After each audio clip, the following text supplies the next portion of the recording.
Hey guys, welcome back to another episode of Atlas Survival Shelters. That bunker right there is a 10 by 40 modular. The same type of bunker that you see me promote underneath houses all the time.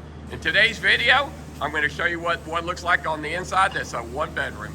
If you're trying to figure out how you get in this bunker, what powers it, it's that thing right there. That is the generator room, the mud room, the stairs will come down to it, and the decontamination room. So that end will attach right there. There will be a door cut there, just like on this bunker right here.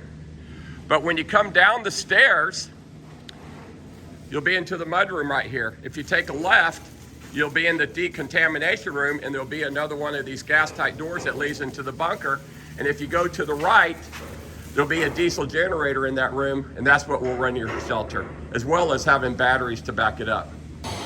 This is going to be the wash center. This is stainless steel. It's got a pull-down handle for the shower. It's also got a 2-eye washer. So if you get something in your eyes, all you have to do is step on the pedal right there. It will pull that chain down. It will release the water to wash your eyes. Otherwise, you can press it with your hand, just right here.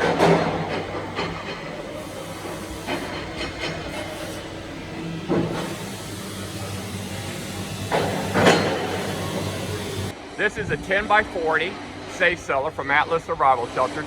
These are what all the doors are like. These are marine grade, waterproof, gas tight doors. So they've just done some touch-up painting here, so I don't want to mess it up. But when you enter your bunker, the first thing you would do would be you would close the bunker, you would latch the handle down, then you would take this large tool and you would tighten down this nut, this nut, this nut. What that does, it tightens it down and it suppresses the gasket into the steel, so you create a gas-tight membrane around the door because you want it to be protected from biological and chemical matter as well. So inside the bunker itself, let me do a little pan around real quick. This has basically one big kitchen and living room. It's got a bedroom and it's got a walk-in bathroom. But let's talk about the most important things, all right? Gas-tight door, Swiss-made NBC air filtration system. So once you're inside the bunker, the first thing you have to do, if it is a nuclear, biological, or chemical event, is to unlatch this thing right here, hook this hose up to here, and hook this hose up to here.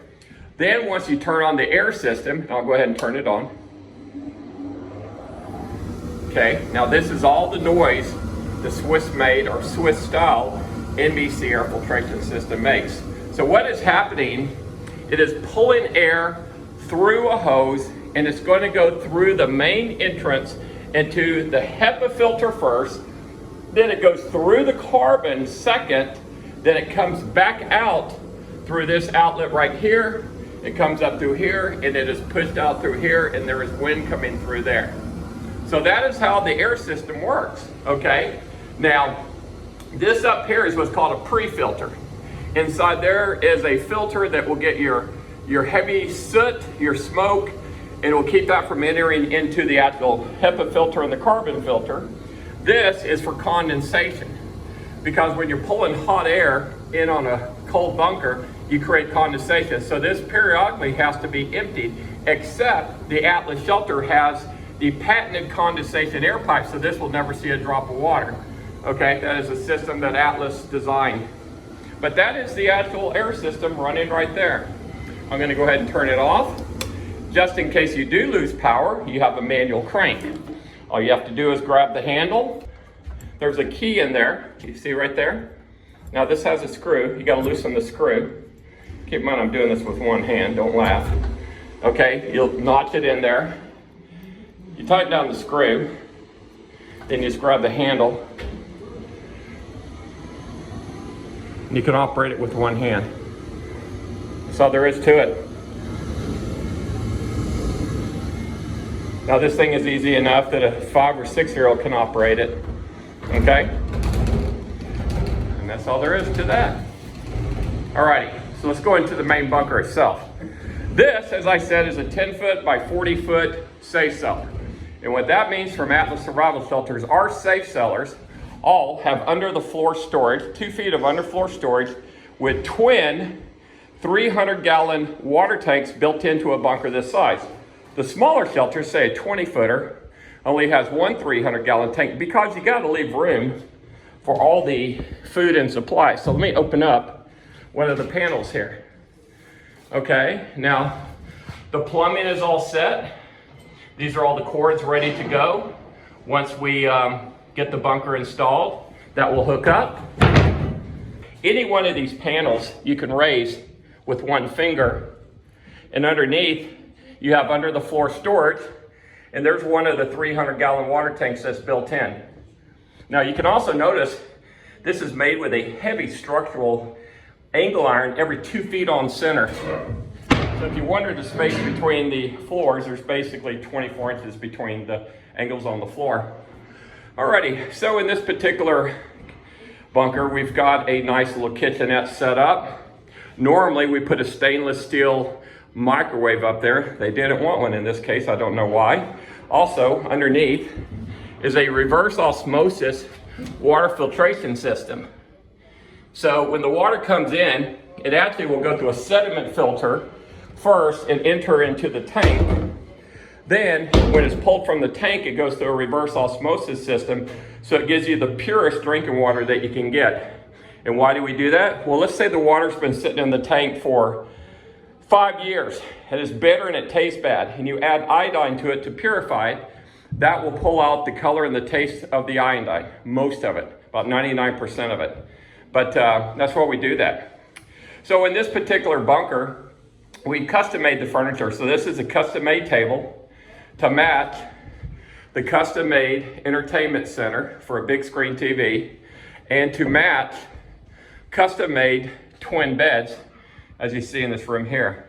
Now you can put double or triple bunk beds in these bedrooms. This bunker technically could sleep 12 people in beds, but this particular clientele is just for a single family, and there's only 4 of them. So that's why we did that. Looking back at it the other way. Now we have overhead LED lights. We also have track lights right here, and these will actually turn and point over here as well. See, I can turn it on the table. I can turn it back onto the kitchen here. So you got directable track lights in here. This flooring is an exterior decking. And you say, well, why are you putting that in there? Well, it's not made of wood. It can't mold, it can't rot. It will last hundreds of years. The counters on there are coarse. It will last thousands of years, and the walls are made of concrete. This is hardy board. Okay, and hardy board, it sounds like wood, but it's actually made of concrete. And all this is hardy board as well. So there's actually no wood in here, except in the cabinets right there, and in the doors, there's wood, that's it. And we're working on getting some plastic for that too. But if you keep moisture out of the bunker, you shouldn't have any mold. And of course, mold can build up on any paper label or any cardboard box that you may have in here. So you're always gonna have some wood components in a bunker. Now, as you can see here, these tools, with the wrenches to tighten down the gas tight door, an emergency hammer, hatchet, your breaker panels right here, okay, and they're all labeled. Now this one, as you can see, it says AC. There's actually air conditioning in this bunker because this is going at a residence in the Middle East, and that's what this hole is up here for. That's what that says AC for as well. There will be an it's actually a heat pump is what it is. You can't have air conditioning in here. You can't have that kind of air conditioning that you're thinking of because you'd be pulling bad air, unfiltered air. And so this is going to have basically a recircling heat pump inside here to take hotter air and cool it down. Okay, now as far as the doors go, these are sliding doors. So very nice, creates that little cabin feel. All right, and when you're in a bunker a long time underground, one of the things you're going to want is some privacy. So it's nice to be able to go into a bathroom or to a bedroom and just close the door. And as you can tell, they open all the way back, flush with the wall right here. Now these bunkers have 8-foot ceilings, okay, which is standard on Atlas survival shelters. They can be lower, they can be taller. We're even making bunkers now with 10-foot ceilings. But when you go with 10-foot ceilings, you give up the 2 feet of storage underneath the floor, okay? So in this particular unit, because we are in the Middle East, each bed has its own private outlets as well as USB charging stations, push button lights. Then in the bathroom, we have a step-in shower with ceramic walls, LED overhead light, hot and cold running water with a electric water heater, no gas. Atlas isn't stupid enough or crazy enough to put propane or any kind of explosive gas in a bunker. They have a bidet situation set up here. They have a sprayer. That's what they request, and it's common here in the Middle East. This is your overpressure blast valve, so if the blast goes off, this will seal it off. Also, the reason it's in the bathroom and why the air system is up there, which brings the air in, and the air out is back here, because you want constant airflow. You want the air to come through the bunker, pick up the CO2, carry it out of the bunker. Also, if somebody's using the bathroom and they stink up the place, this is going to take the smell right out. Okay? So, and again, you have the doors that close. Okay? They go all the way back. So anyway, I'll do a little final walkthrough. Each room is on its own independent light, so you have light switches on each room. And of course, the way you hang pictures on the wall is with magnets. Yeah, when you have all metal walls, you just hang magnets in here. So guys, that's it. I hope you enjoyed the tour of this bunker. I wish I could film it going in the ground, but this particular client doesn't want people to know about it. I have to honor their commands. So guys, as always, I hope you enjoy this video. Make sure you like and subscribe. Hit that thumbs up button if you like this bunker, and I'll bring more of them to you. Okay, but guys, as always, thanks for watching. I'll see you on the next episode.